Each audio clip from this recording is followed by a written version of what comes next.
Hello everyone! Ayan, good evening po sa inyong lahat. So, samahan niyo po ako magluto nitong ating napakasarap na ulam. Walang iba kundi itong ating paksiw na ribs. And syempre, lalagyan po natin ng saging na saba. And this time, maglalagay po tayo ng bulaklak ng saging para mas masarap. So, yan na nga. At sa ating pot, ayan, ilagay na po natin dyan yung ating mga hinugasan na ribs ng baboy. Ayan, so lampas po yan ng 1 kilo. Medyo marami-rami. At pagkatapos natin mailagay yung ating ribs, syempre maglalagay po tayo ng maraming tubig. And sangkapan na po natin yan ng sibuyas at dahon ng laurel. Syempre maglalagay po tayo ng paminta. So yung nilagay natin paminta, yung crack at yung powder. At maglalagay pa po tayo ng asin dyan. Syempre para sa ating pampalasa. So nakulangan pa ko ng 1 sibuyas guys. So ginawa ko ng 2 para 2 yung ating sibuyas. So ayun, naglagay na rin po tayo ng asin at ng 1/4 cubes. So kung medyo matabang pa, mamaya magdadagdag na lang po tayo ng asin. So lulutuin lang po natin iyan sa katamtamang lakas ng apoy. Syempre tatakpan po natin para mas madaling lumambot. So after 30 minutes guys, ayan, medyo malambot na yung ating pork. Ayan.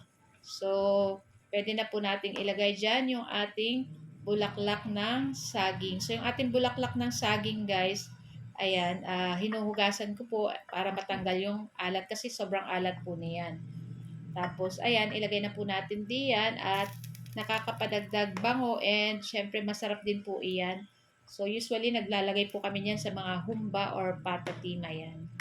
Tapos, ayan na nga at luto-lutuin pa natin ng ilang minuto. Syempre, tikman-tikman po natin kung okay na yung lasa.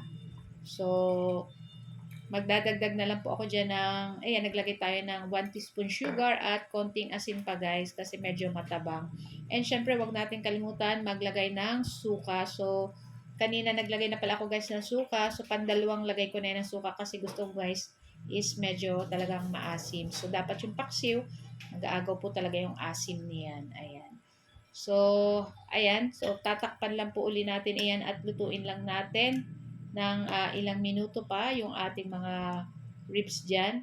Ayan, masarap po kasi ay malambot na talaga yung ating pork ribs. So, ayan na nga. At after ilang minuto, so super lambot na yung ating ribs.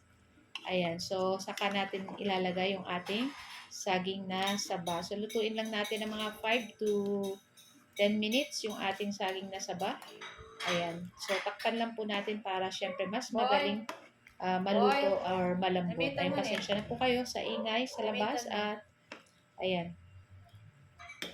So, ayan na nga guys, takpan lang po uli natin iyan para maluto yung ating mga saging dyan. And after ilang minuto guys, ayan. So, okay na to guys at naku, perfect po talaga ngayon at medyo talagang tag-ulan na rin po ngayon kaya masarap din po ang may mga sabaw na ulam. Ayan. So, itry nyo na din po itong lutuin. At pag niluto nyo to guys, i-shout out nyo po ang Ma'am She and Pisan. So, guys, thank you for watching. Bye!